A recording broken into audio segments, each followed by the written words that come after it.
Friends, good morning. Now let's today topic వచ్చేసి today what is biology. Biology is defined as the study of living organisms, their origins, anatomy, morphology, physiology, behavior and distribution. Life is teeming in every corner of the global from frozen Arctics to the searing Sahara and with over 8.7 million species documented till date. The Earth is the only planet in the universe where life is known to exist. Advancement in technology have opened up even more insights about life and its constituents. For intense discoveries such as various have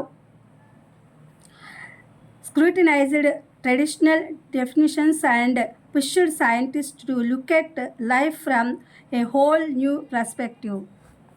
Branches of biology. Biology caters to these interviewing aspects through various subdisciplines or branches. Some branches are interviewed with other disciplines of science. For intensive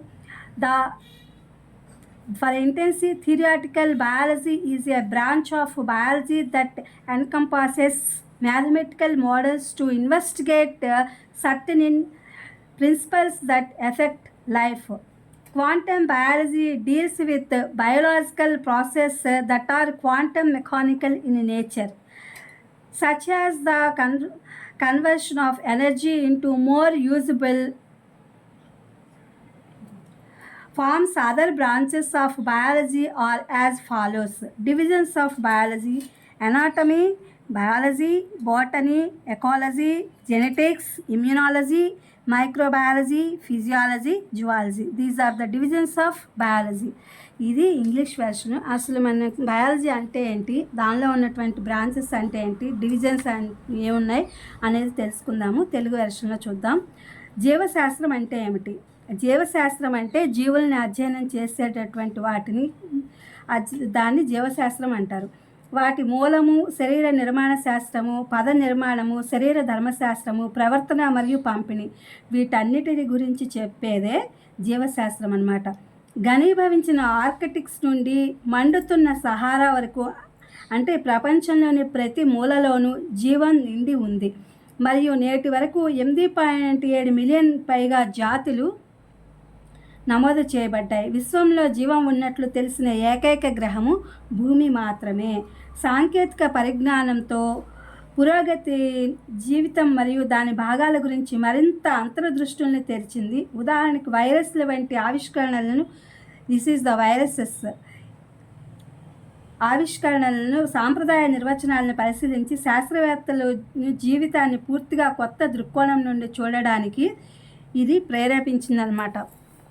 technology అనేది, సాంకేతిక పరిజ్ఞానం అనేది శాస్త్రవేత్తలు ప్రేరేపించింది అని చెప్తున్నారు. అలాగే branches of biology, జీవశాస్త్రం శాఖలు.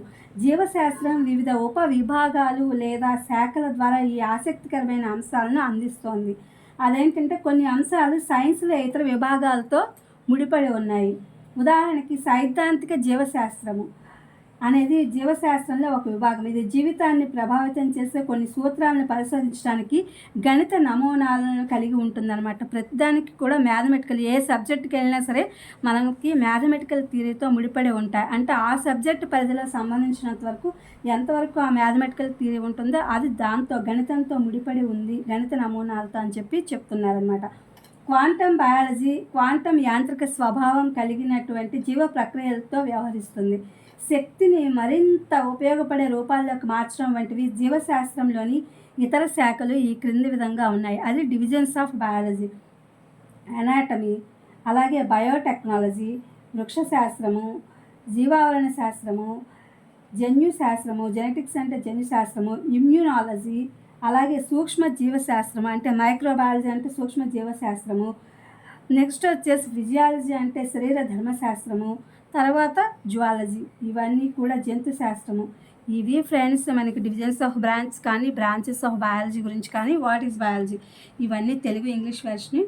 ఇది తెలుసుకోవాలి. నాకు తెలిసింది నేను మీకు ఇందులో వీడియో అప్లోడ్ చేశాను. Please my channel like, share, subscribe and comment. Thank you for watching. Thank you for our support.